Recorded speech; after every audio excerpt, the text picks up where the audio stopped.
ପାରାଦୀପ ଷଣ୍ଢକୁଦରେ ଗଙ୍ଗା ମାତାଙ୍କ ବାର୍ଷିକ ଉତ୍ସବ ପାଳନ।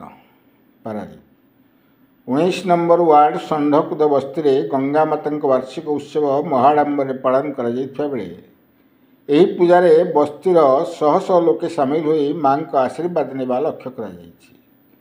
ମା ଗଙ୍ଗାଙ୍କ ବାର୍ଷିକ ଉତ୍ସବ ଦୀର୍ଘ 20 ବର୍ଷ ଧରି ଚାଲି ଆସିଥିବା ବେଳେ ଏଠାରେ 2 ଦିନ ଧରି ମହାଡମ୍ବରରେ ପୂଜା ପାଳନ କରାଯାଉଛି। ହୋମ ଯଜ୍ଞରେ ମା ଗଙ୍ଗାଙ୍କ ମନ୍ଦିର ଉଛୁଳି ଉଠୁଥିବା ବେଳେ ପ୍ରତିବର୍ଷ ମକର ସଂକ୍ରାନ୍ତିରେ ମା ଗଙ୍ଗାଙ୍କ ମନ୍ଦିରରେ ଏଭଳି ପୂଜାର୍ଚ୍ଚନା ଚାଲିଥିବା ଲକ୍ଷ୍ୟ କରାଯାଉଛି। ଏହାକୁ ନେଇ 20 ବର୍ଷରେ ପଦାର୍ପଣ କରିଥିବା ବେଳେ ଏଠାରେ 5000ରୁ ଅଧିକ ଲୋକଙ୍କର ସମାଗମ ହୋଇଥିଲା ଏବଂ ସମସ୍ତ ଜନସାଧାରଣଙ୍କ ପାଇଁ ପ୍ରସାଦ ସେବନର ବ୍ୟବସ୍ଥା ମଧ୍ୟ କରାଯାଇଥିଲା। ପାରାଦୀପରୁ ପୁରୁଷୋତ୍ତମ ଶତପଥୀଙ୍କ ରିପୋର୍ଟ, କ୍ରାନ୍ତିଧାରା ପ୍ଲସ୍। ନମସ୍କାର, ମୁଁ ମା ଗଙ୍ଗା ଚାରିଟେବଲ ଟ୍ରଷ୍ଟର ପ୍ରେସିଡେଣ୍ଟ ଅଛି। ମା गंगा मंदिर आज की दीर्घ 20 वर्ष है माँ का बार्षिक उत्सव हो चलती।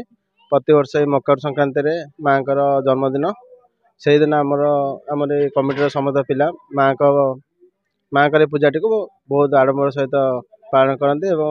मिनिमम 500 हजार लोक ग्राम समस्त भक्त मान प्रसाद एठारे वितरण कर जाए।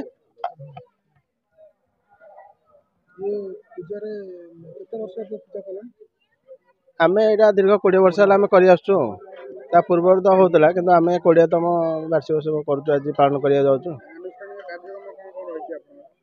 आमर बर्तमान अनुष्ठान कार्यक्रम आगुरी आम सब प्रोग्राम होता मेलोडी फेलोडी कि माँ जेहतु मंदिरटा बर्तमान भग्न अवस्था अच्छी आम तेणु सांस्कृतिक कार्यक्रम टाक करूँ। बर्तमान केवल माँ को प्रसादटा हुए आज संक्रांति समस्त ग्रामवासी को प्रसादटा दि जाए सन्ध्या बेले। आउ सांस्कृतिक कार्यक्रम आम रखुन ये माँ को मंदिरटा जेहेतु कम हो तेणुक आम सांस्कृतिक जो कार्यक्रम बंद रखीचु। आम टोटाल मेम्बर 60 जन अच्छा कमिटी मेम्बर।